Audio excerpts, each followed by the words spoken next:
Roy Keane has long been known as a tough, quick-tempered footballer who always speaks his mind.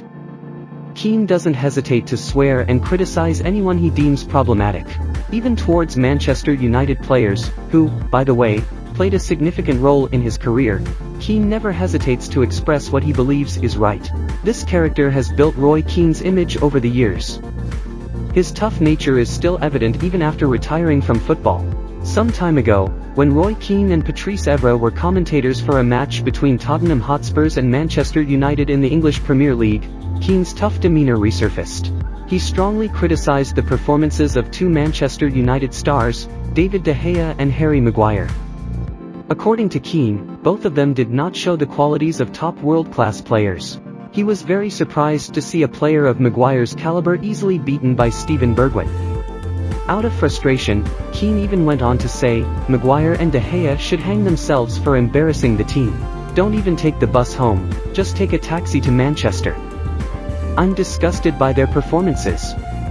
Such harsh comments are not new for Roy Keane when it comes to Manchester United players. Long before criticizing De Gea and Maguire, Keane had frequently attacked other Manchester United players whom he believed were not giving their all. Keane had accused Manchester United players of being weak and whiny. He had also labeled Paul Pogba as inconsistent.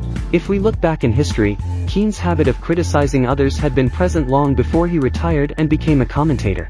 Sir Alex Ferguson, in his autobiography titled My Autobiography, 2013, recounted that when Keane was still playing for Manchester United, he had made sharp comments about several players whom he believed were not performing up to their potential. Roy Keane's habit of scolding other players exemplifies his tough and quick-tempered nature, which has been a constant throughout his football career. For Fergie, Keane was a player with energy, courage, hot blood, and a sharp instinct for football and its strategies. Keane was an influential figure in the United locker room during his time under Fergie. Gerard Pique is one of the players who experienced Keane's direct intimidation.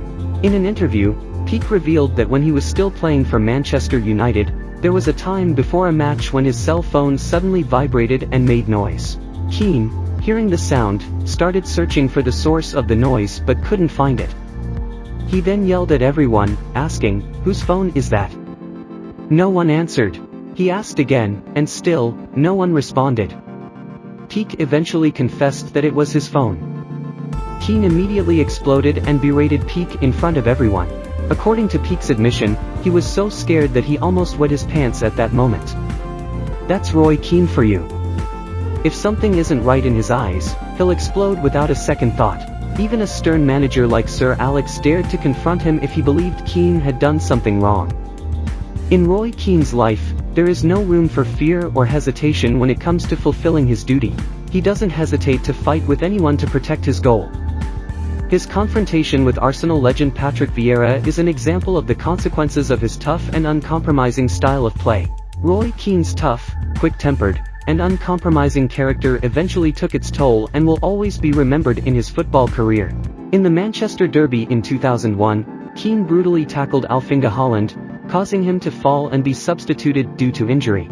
Keane admitted that he did it intentionally as revenge for Haaland's behavior 4 years earlier, specifically in September 1997 when Manchester United played against Leeds United. In that game, Haaland accused Keane of faking an injury while they were both competing for the ball. In reality, Roy Keane was genuinely injured and did not play for the rest of that season.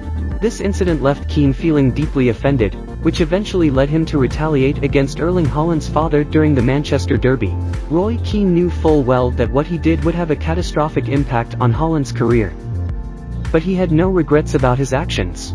In his autobiography titled Roy Keane, the second half, 2014, Keane openly admitted that he deliberately struck Haaland's leg and had absolutely no regrets about it. There are regrets in life, but the Haaland thing isn't one of them, Roy Keane said. For Keane, what he did was a form of retaliation for Haaland's behavior 4 years earlier. Interestingly, these three characteristics of Roy Keane, his toughness, quick temper, and lack of compromise, were also the reasons why he was eventually released from the Manchester United squad. In his autobiography, Sir Alex explained that one of the reasons Roy Keane left United was because his influence in the locker room had become too dominant. This was dangerous for the development of young players who were newly promoted or recruited.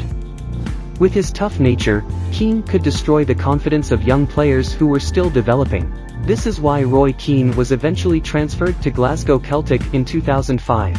Despite all the controversies and his behavior, which many people considered bad, Roy Keane remains one of the best defensive midfielders to have ever played in the United Kingdom. He will forever be remembered as a legend, not only by Manchester United fans but by football enthusiasts everywhere.